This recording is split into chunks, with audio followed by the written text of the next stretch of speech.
Nawaz Sharif family समेत London को छोड़ के कहाँ पे गए, क्यों गए और कौन कौन उनके हमरा गया। तस्नीम हैदर प्रेस कॉन्फ्रेंस के बाद बिल्कुल गायब हो गए, उनका फ़ोन बंद हो गया।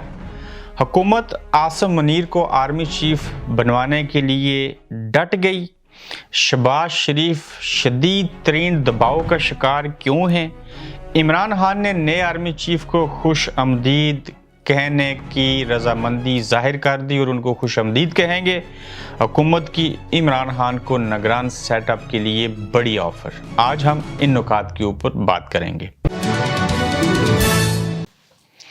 अस्सलाम वालेकुम, आप देख रहे हैं गोरख धंधा अब्रार कुरैशी, आपसे मुखातिब हूं। आज की गोरख धंधा में सबसे पहले हम बात करेंगे कि तस्नीम हैदर शाह जो हैं गुज़श्ता रोज़ पूरा दिन मीडिया की जीनत बने रहे। हाइप मिली एक स्टोरी को, उन्होंने कुछ इल्ज़ामात लगाए।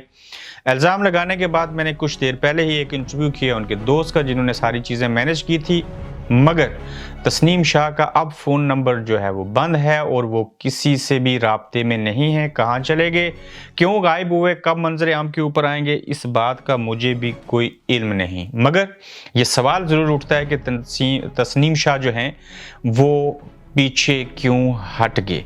लेकिन कल की वीडियो में मैं आपको बताऊंगा कि ये जो टैक्स अदायगी की इंफॉर्मेशन थी एक बड़े आर्मी अफीसर की, वो क्यों लीक हुई, और फिर तस्नीम शाह का जो किरदार था ये इल्ज़ाम लगाने के लिए नवाज शरीफ के हवाले से सामने क्यों आया। उसमें आप सारी कहानी जान जाएंगे। इसका तल्लुक भी एक चीज़ के साथ है और ये दोनों एक दूसरे को, एक अदारा और एक सियासी जमात यानी कि हुकूमत, ब्लैकमेल कर रहे हैं।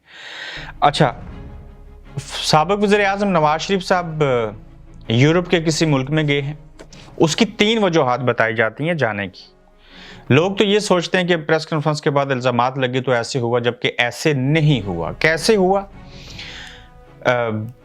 इससे कबल आपने एक वीडियो देखी होगी जिसमें कहा गया था कि अमेरिकन एम्बेसी के बाहर जो मरियम नवाज़ हैं अपने साहबजादे जुनैद सफदर के हमरा क्यू में लगे हैं, एक लंबी कतार में। वो अमेरिकन एम्बेसी नहीं थी, वो किसी यूरोपियन मुल्क की एम्बेसी थी जहां पे मियां साहब के साथ जाना था। चूँकि इनके पास पाकिस्तानी पासपोर्ट है तो डेफिनेटली मरियम नवाज शरीफ साहिबा को वीज़ा चाहिए था अब्बा के साथ जाने के लिए। नवाज शरीफ साहब के पास जो है डिप्लोमेट पासपोर्ट है, चूँकि साबिक वज़ीर-ए-आज़म है, हुकूमत उनकी है, भाई उनके वज़ीर-ए-आज़म है, तो वो इसलिए इनको दोबारा से जारी किया गया और नवाज शरीफ साहब को इसलिए वीज़ा की ज़रूरत नहीं थी।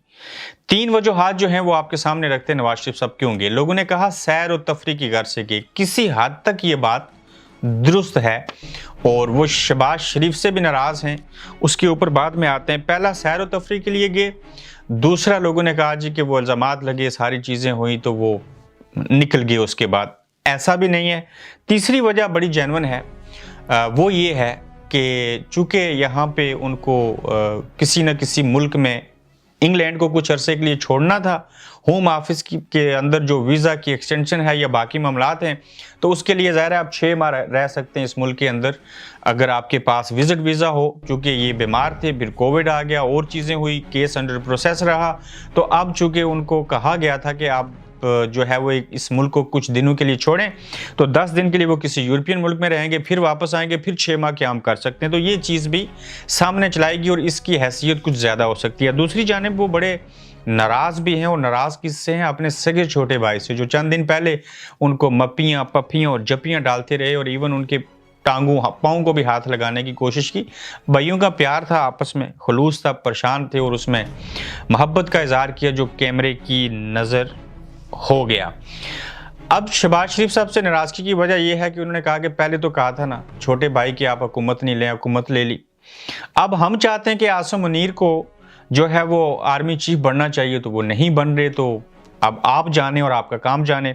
ये भी आपको बताया था कि शहबाज शरीफ साहब को कोविड का बहाना समझें या जो भी चीज़ें थी, या लंदन से तहरीर करवाई गई, शहबाज शरीफ साहब ने गैर फाल कर दिया था बतौर वज़ीर-ए-आज़म पाकिस्तान के इख्तियारात से, और इसहाक डार साहब को बीच में शामिल किया था उन्होंने। और मैंने 2 मुलाकातें जो थी इसहाक डार साहब की GHQ में तलबी की, अदालत में तलबी के नाम से आपको बताई थी, तो वो मामलात को सुलझा रहे थे।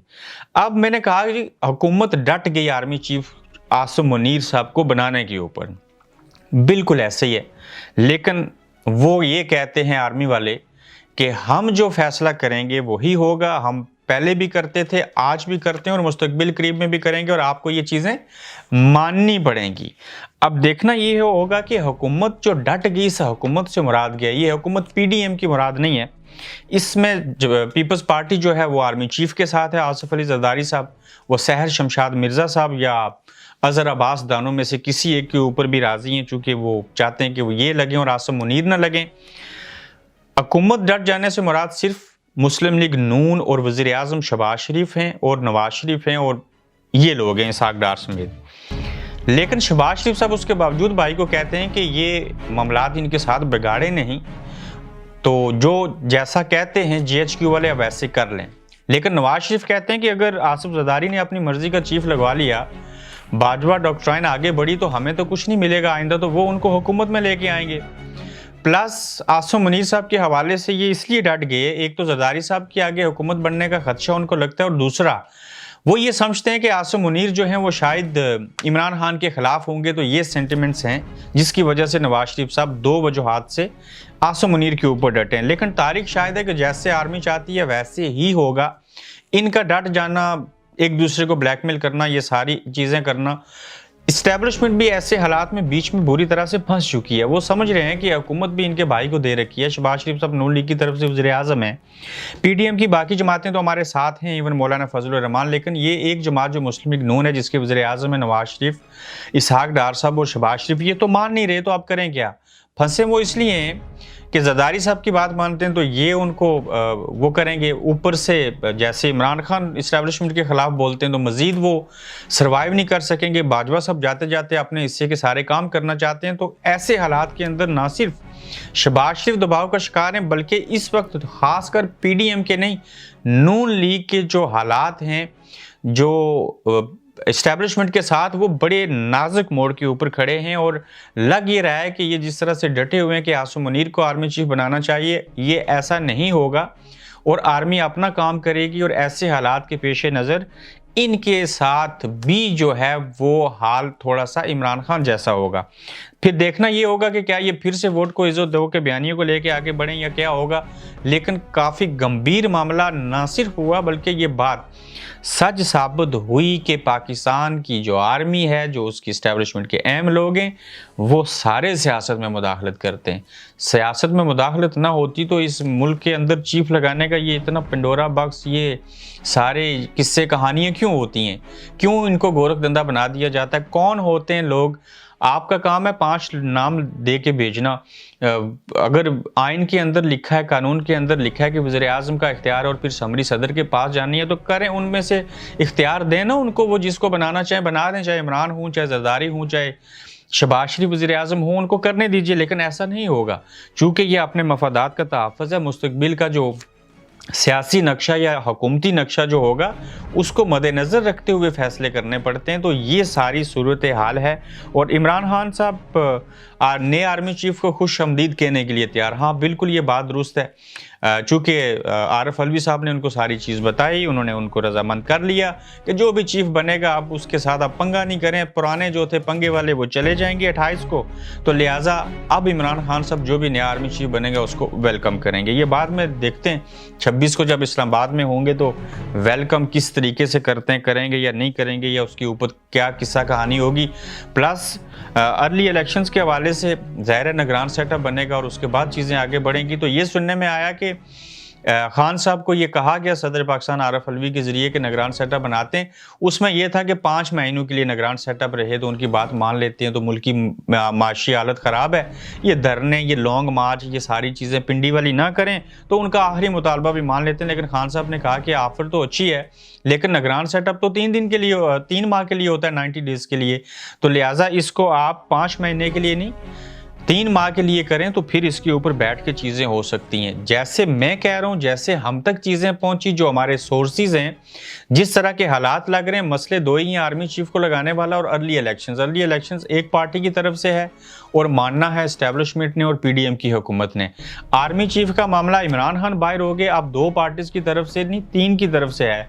आर्मी और पीपल्स पार्टी कुछ और चाहती है, जबकि जो नून लीग है वो कुछ और चाहती है, और इस सारे मामले को गोरखधंधा बना दिया गया तो एक मसला सुलझता नहीं, दूसरा शुरू हो जाता है। और कल मैं जब आपको बताऊंगा ये अरशद शरीफ को फलां ने मारा, ये इमरान खान के ऊपर फलां ने हमला किया, यकीन जानिए जो असल मोरे हैं उनसे इस बात को बेशुमार कोसों दूर 7 समुंदर पार फेंक दिया इन्होंने। तो इसको डाइवर्शन पे लगा दिया और एक दूसरे को ब्लैकमेल कर रहे हैं। वो कौन है और किस वजह से एक दूसरे को ब्लैकमेल करते हैं? कल ये तस्नीम हैदर, ये आर्मी चीफ बाजवा साहब की जो लीक्स हुई, अरबपति बना दिए गए, उन कितना टैक्स देते हैं वो चीज़ें, और ये सारा अमल जो है वो क्यों किया गया, इसके ऊपर तफसीली ये गोरखधंधा करेंगे और आपको समझाने की कोशिश करेंगे ताकि आपको पाकिस्तानी सियासत का जो गोरखधंधा है इसकी समझ आ सके। अपना ख्याल रखिएगा, फिर अगले एपिसोड में दोबारा आपसे मुलाकात होगी। आप देख रहे हैं गोरखधंधा अब्रार कुरैशी के साथ।